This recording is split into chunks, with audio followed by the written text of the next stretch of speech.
숫자에는 의미가 있습니다. 사람에게 입은 하나인데 귀가 두 개라는 사실이 시사하는 바가 무엇이겠습니까? 말하기보다는 듣기를 많이 하라는 뜻일 것입니다. 또 사람에게 손이 두 개가 있는데 오른손이 두 개인 것도 아니고 왼손이 두 개인 것도 아니고 오른손, 왼손이 하나씩이라는 것은 무엇을 뜻하겠습니까? 협조, 일치, 한마음의 중요성입니다. 오른손과 왼손이 마주칠 때 소리가 나는 것입니다. 남자와 여자가 서로 다르지만 하나 될 때 생명을 잉태하는 것과도 마찬가지입니다. 세상은 서로 다른 사람들끼리 협력할 때 더 큰 결과를 이룰 수 있다는 것을 보여줍니다. 성경에서 둘이라는 숫자는 증인의 숫자입니다. 신명기 19장 15절에 둘이나 셋의 증언으로 할 것이니라고 했습니다. 그래서 예수님이 부활하셨을 때 예수님의 무덤에 2명의 천사가 있었다라고 말하고 있습니다. 또 예수님의 무덤이 비었다는 소식을 듣고 제자 2명이 달려가서 그것을 확인했습니다. 베드로와 요한. 또 엠마오로 가는 길에 예수님이 나타나셨을 때 제자 2명이 그 길을 가고 있었다고 했습니다. 이처럼 둘이라는 숫자는 증거 내지는 확인이라는 의미를 가지고 있습니다. 둘째로 둘이란 숫자는 중요하다, 또 강조의 의미를 갖고 있습니다. 애굽의 바로가 꿈을 꾸었는데 한밤에 2개의 꿈을 꾸었다고 했습니다. 요셉이 그 꿈을 해석할 때 바로가 꿈을 겹쳐 꾼 이유는 하나님이 이 일을 정하셨기 때문이고 속히 행하실 것이다 라고 말했습니다. 급하고 중요하기 때문에 같은 내용의 꿈을 2번 꾸게 하신 것입니다. 예수님께서도 당신의 말씀을 강조하실 때 진실로라는 말을 2번 반복하셨지요. 진실로 진실로 너희에게 이르노니. 이것은 히브리 원어로 아멘, 아멘을 2번 반복한 것인데 이것은 예수님의 독특한 어법이고 따르는 말씀이 중요하니까 잘 들어라는 뜻이 됩니다. 그리고 셋째로 둘이라는 숫자는 회개, 새로운 시작, 새로운 기회라는 뜻을 가지고 있습니다. 요나 선지자가 하나님의 말씀을 첫 번째는 불순종하고 매를 맞았어요. 그 결과로 요나가 회개하고 다시 하나님께 헌신했더니 하나님의 말씀이 2번째 요나에게 임했다라고 했습니다. 이건 축복입니다. 하나님이 요나를 버리지 않고 그에게 다시 회개하고 하나님을 섬길 수 있는 기회를 주셨다라는 뜻입니다. 여러분, 둘이라는 숫자가 그렇게 의미심장하다는 사실을 염두에 두면 오늘 본문에서 사도 바울이 2번 반복해서 기뻐하라 라고 말한 것은 의미심장한 것입니다. 주 안에서 항상 기뻐하라. 내가 다시 말하노니 기뻐하라. Again I say rejoice. 내가 다시 말하노니 기뻐하라. 이 구절에서만 이 말을 했다면 모르겠지만 같은 빌립보 3장 1절에서도 정말로 나의 형제들아 주 안에서 기뻐하라. 너희에게 같은 말을 쓰는 것이 내게 수고로움이 없고 너희에게는 안전하니라. 기뻐하라는 말을 여러 번 반복해서 하는 이유가 무엇입니까? 하나님의 말씀에는 여러 종류의 말씀들이 있습니다. 그 중에는 듣기 어려운 말씀, 나무라는 말씀, 꾸짖는 말씀, 회개를 촉구하는 말씀, 개혁을 촉구하는 말씀, 이런 말씀들이 있습니다. 무거운 말씀들이 있어요. 우리가 이런 모든 말씀에 귀를 기울여야 합니다. 다 하나님이 주시는 말씀이에요.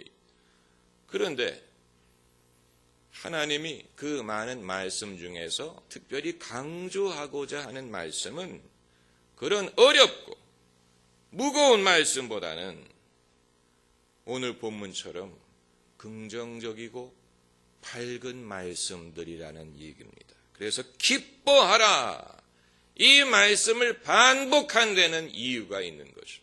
하나님이 우리에게 하실 많은 말씀들이 있지만, 그렇지만 그 중에서도 하나님이 우리가 귀담아 듣기를 원하는 것은 기뻐하면서 살라는, 기뻐하라.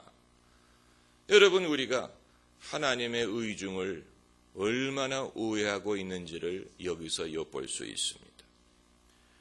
청교도들의 그림을 보면 청교도의 의상에는 두 가지 색깔만이 있었습니다. 검정색과 흰색. 그 이외의 색깔을 입지 않았습니다. 그건 그들의 사상을 반영한 것입니다. 청교도들에게 인생은 무색, 무취, 절제, 감정의 절제, 욕망의 절제, 규제, 통제, 제재, 여기에 경건한 삶이 있다고 보았습니다. 즐거운 삶은 경건할 수 없다라고 그들은 생각했습니다. 그렇기 때문에 입는 옷의 색깔에서 벌써 그것을 통제한 것입니다.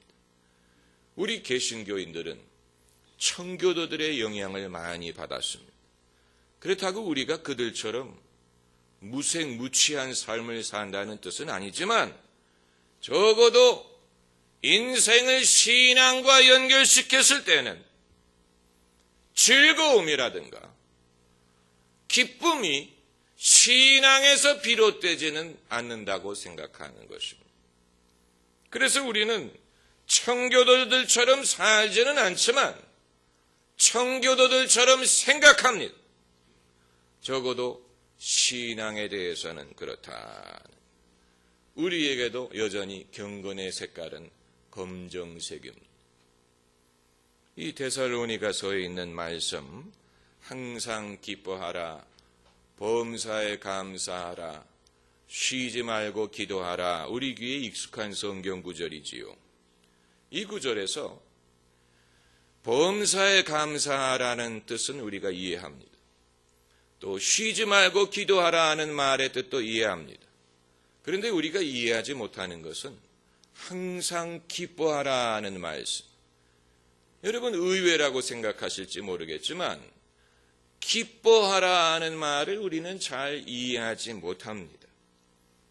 이 기뻐하라 하는 말이 무슨 뜻이냐? 여러분에게 여쭤보면 별의별 생각이 여러분 마음을 오갈 것이지만 요즘에는 그런 사람들이 있는지 모르겠는데 옛날에는 샌프란시스코 길거리에 하리 크리시나라는 사람들이 있었습니다.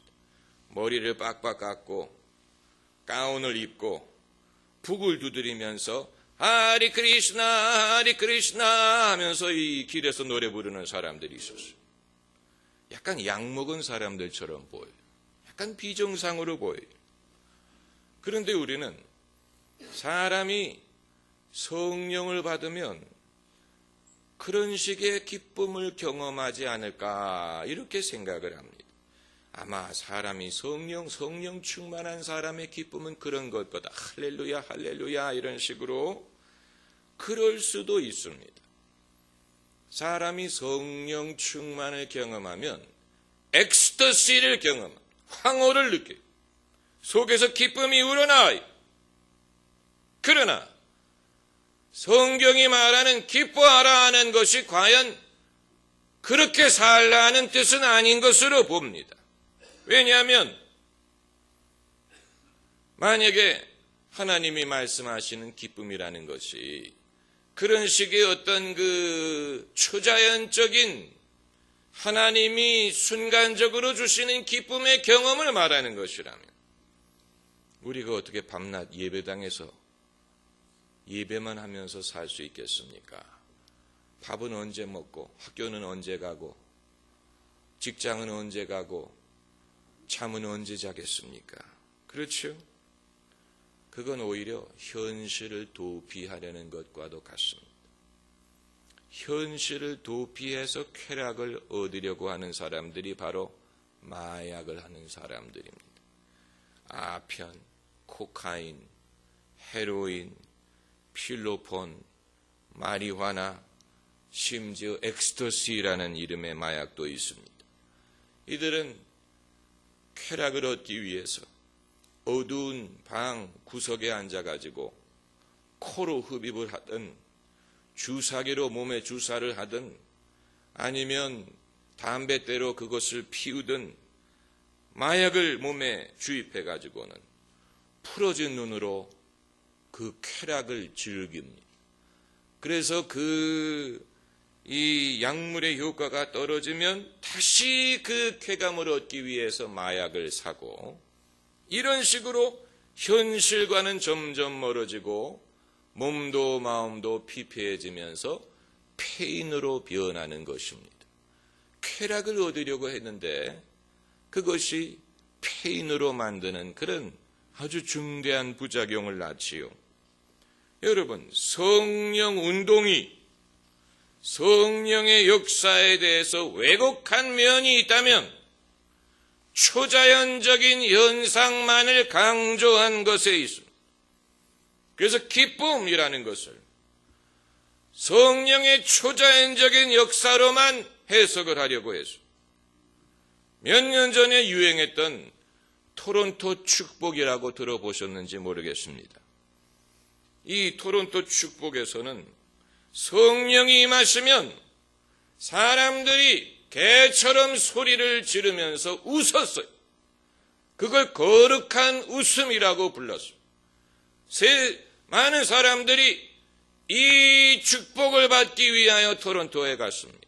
그래서 성령이 임하면 사람들이 웃는 이유가 누가 우스운 얘기를 해서가 아니고 그냥 예배 시간에 목사님은 설교하는데 벌써 이 교인들 중에서 여기서 하나도 웃기지 않는데 사람들이 웃는 그걸 이제 성령의 역사로 해석을 한 것이죠. 이건 토론토 축복뿐만이 아니고 다른 여러 사람이 그것을 유명하게 만들었습니다마는 오늘 본문에서 사도 바울이 항상 기뻐하라, 내가 다시 말하노니 기뻐하라 하는 말은 그런 걸 말하는 게 아니에요. 사도 바울이 말하는 것은 어떤 경험이 아니고 인생의 방식과 철학을 말하는 것입니다. 다시 말하면 행복하고 즐겁게 살아라 하는 말. 예수 안에서. 그렇기 때문에 주 안에서 기뻐하라. 다만 주 안에서 행복하고 즐겁게 살라는 말입니다. 여러분 벌써 눈이 커지는 것을 보는데 정말입니까?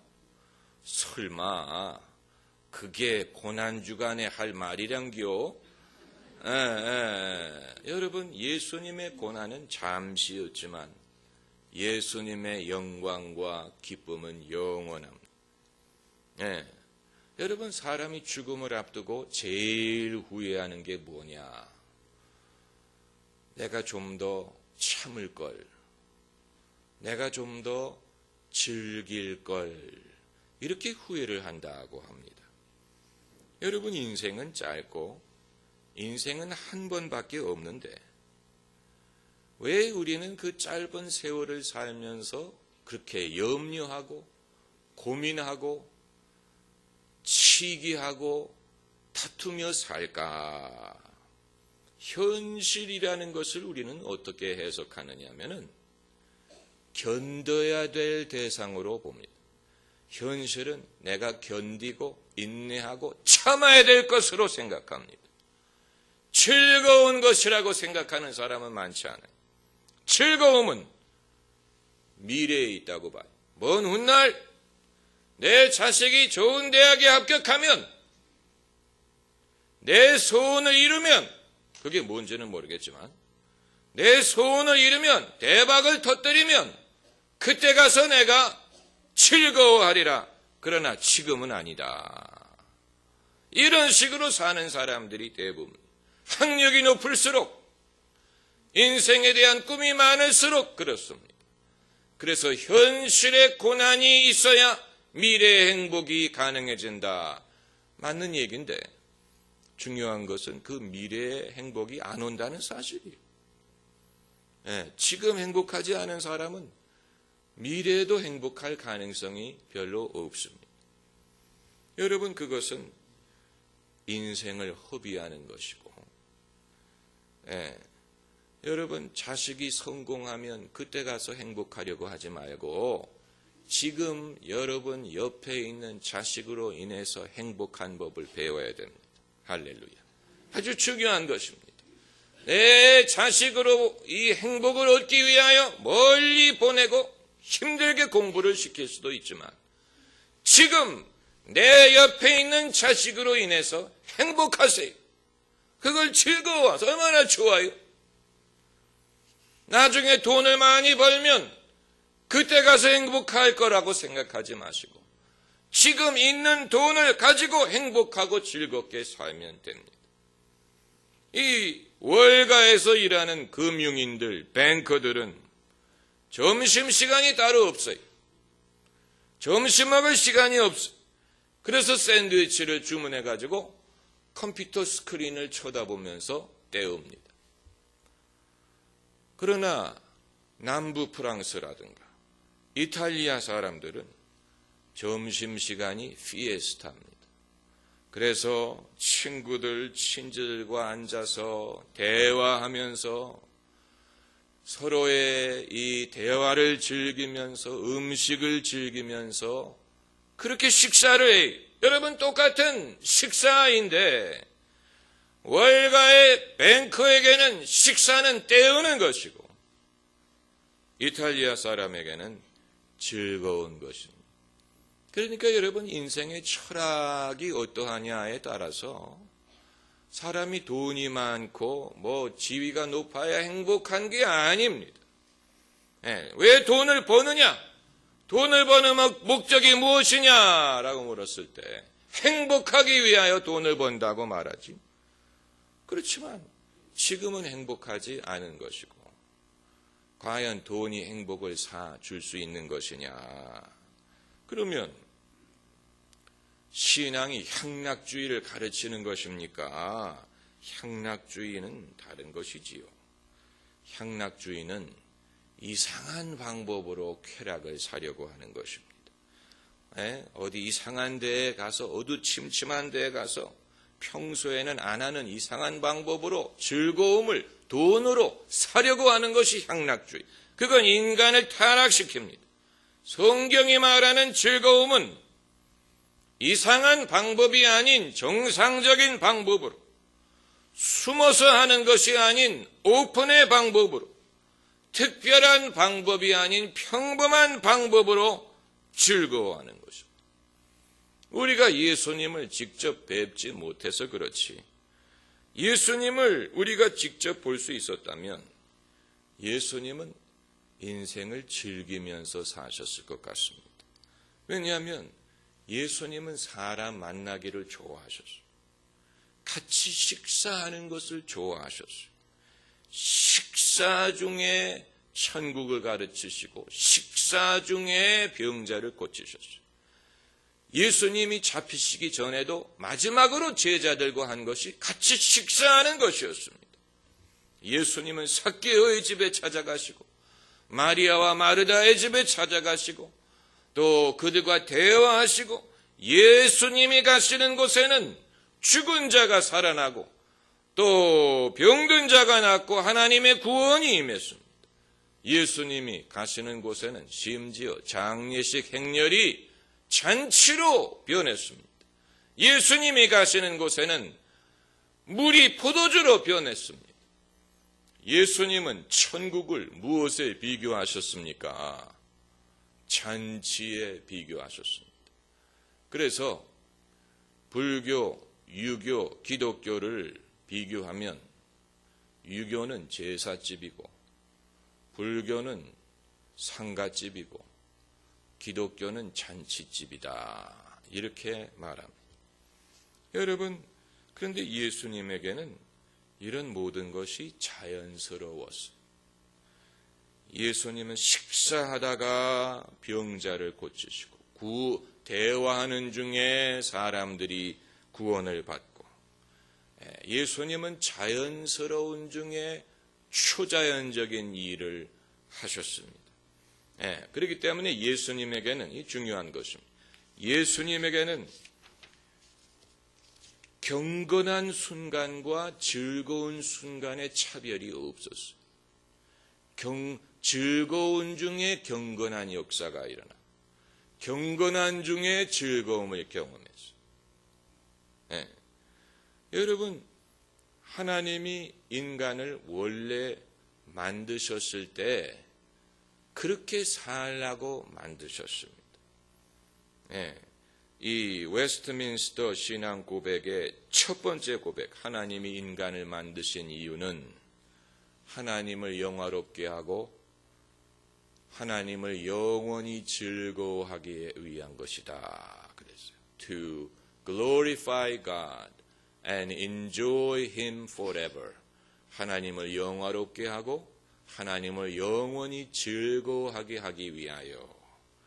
이 하나님의 섭리 속에는 인간이 즐거워하면서 기뻐하면서 살게 하는 것이 있습니다. 아마 여러분은 그럼 목사님은 어떻게 즐겁게 사시는디요? 그런 건 물어보지 마세요. 저는 원래 청교도적이고 보수적인 사람이기 때문에 그런 데에는 좀 서툽니다. 어렸을 때부터 노는 일에는 좀 서툴었어요. 근데 저에게 한 가지 후회가 있다면, 내가 왜 인생을 그렇게만 살았을까? 제가 그렇다고 해서 더 남들보다 경건하다든가 더 거룩하냐? 결코 아닙니다. 여러분, 아주 중요한 것입니다. 그렇기 때문에 여러분은 그런 면에서 누구를 흉내낼 필요가 없이 여러분이 주 안에서 기뻐하면서 사는 법을 배워야 됩니다. 거기에 있어서 제일 중요한 요소는 아마 사랑, 또 믿음, 또 화목, 이런 요소가 되겠죠. 감사. 한 가지 분명한 것은 제가 신앙인이 된 다음에 인생을 즐길 수 있는 방법이 더 많아졌다는 것이고, 제가 주님에게 더 가까이 갈수록 인생을 즐길 수 있는 길이 더 열리더라는. 여러분, 하나님 우편에는 영원한 즐거움이 있다고 했습니다. 우리가 주님께 더 가까이 가는 것이 그 즐거움에 가까이 가는 것이고, 그것을 우리의 삶에 적용할 수 있는 길이 더 열리게 되는 것입니다. 할렐루야. 기도하십시다.